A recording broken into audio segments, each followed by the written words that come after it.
2018 எங்களோடு கரம் பற்றி 2 முறை கொடுத்த வாக்குறுதி. நாங்கள் ஏதோ புதிதாக ஒன்றை கேட்கவில்லை.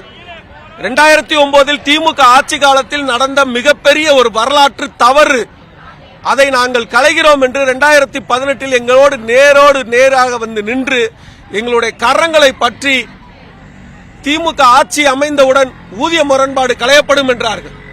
நாங்கள் இதனை களைய கோரி பல ஆண்டுகளாக நாங்கள் போராடி வருகிறோம். அதிலும் குறிப்பாக இப்ப டிசம்பர் 26 முதல் எங்களுடைய விடுமுறை காலத்தில் தான் நாங்கள் போராடினோம்.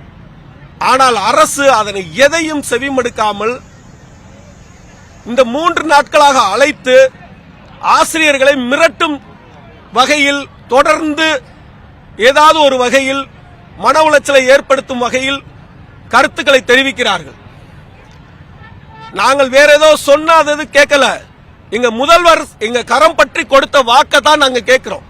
நேரடியாக வந்து எங்க கையை பிடிச்சு சம வேலைக்கு சம ஊதியம், இடைநிலை ஆசிரியருக்கு 20,000 இடைநிலை ஆசிரியர் கொடுப்போம்னு சொன்ன வாக்குறுதியை நாங்க கேட்டு இப்ப போராடிக்கிட்டு இருக்கோம்.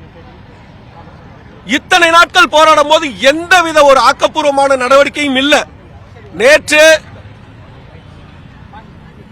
போராடும் இடைநிலை ஆசிரியர்களுக்கு நோ ஒர்க் நோ பே அப்படின்றது எஸ்ஆர்லையும் என்ட்ரு பண்ண சொல்லி ஒரு ஆணை போட்டிருக்காங்க.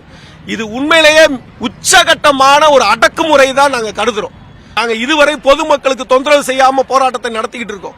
ஆனா எங்களை அடக்குமுறையில தொடர்ந்து எங்களை மிரட்டி அடக்குமுறையில கையாண்ட பட்சத்தில் இது அடுத்த கட்டத்தை நோக்கி போகுது. முதல்வர் அவர்கள் இந்த நேரத்தில் உடனடியாக தலையிட்டு நேரடியாக அவர் தான் இதுல தலையிடணும்.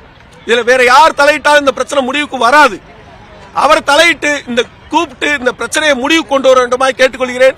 காவல்துறையினர் கிட்டத்தட்ட ஒரு 6-7 நாட்கள் எங்களை கடுமையான அடக்குமுறைகள், ஆசிரியர்கள் எல்லாம் கையை ஒடிக்க, பிடிச்சவங்களை கிழிக்க, சட்டையை கிழிக்க, அரை நிர்வாணப்படுத்த என எத்தனை அடக்குமுறைகளை கையாண்டு பார்த்தாங்க. ஆனால் எங்களுடைய போராட்டத்தை அடக்க முடியவில்லை. நாங்க அகிம்சை வழியில அறவழியில போராடுறோங்க. நாங்க வன்முறைகளை எதுவும் செய்யறதில்ல. இந்த சமுதாயத்தை உருவாக்கக்கூடிய ஆசிரியர்கள் இன்றைக்கு நடுத்தரில் வச்சிருக்கதே மிகப்பெரிய ஒரு பாவச் செயல். எந்த நாட்டிலும் இல்லாத ஒரு கொடுமை தமிழ்நாட்டில் நடந்துகிட்டு இருக்கு. ஒரு கடைநிலை ஊழியருடைய அடிப்படை ஊதியத்தை இடைநிலை ஆசிரியர் கொடுத்துக்கிட்டு இருக்காங்க. நீங்க எத்தனை வழக்குகள் வேண்டுமானாலும் எங்கள் மீது போட்டுக் கொள்ளுங்கள், எங்களை சிறையில் தள்ளுங்கள். எங்களுடைய போராட்டம் தொடர்ந்து நடந்து கொண்டேதான் இருக்கும். எங்களை அழைத்து பேசி சுமூக முடிவு காணும் வரை இந்த போராட்டம் இன்னும் மென்மேலும் தீவிரமடையும் என்பதை கேட்டுக்கொள்கிறேன்.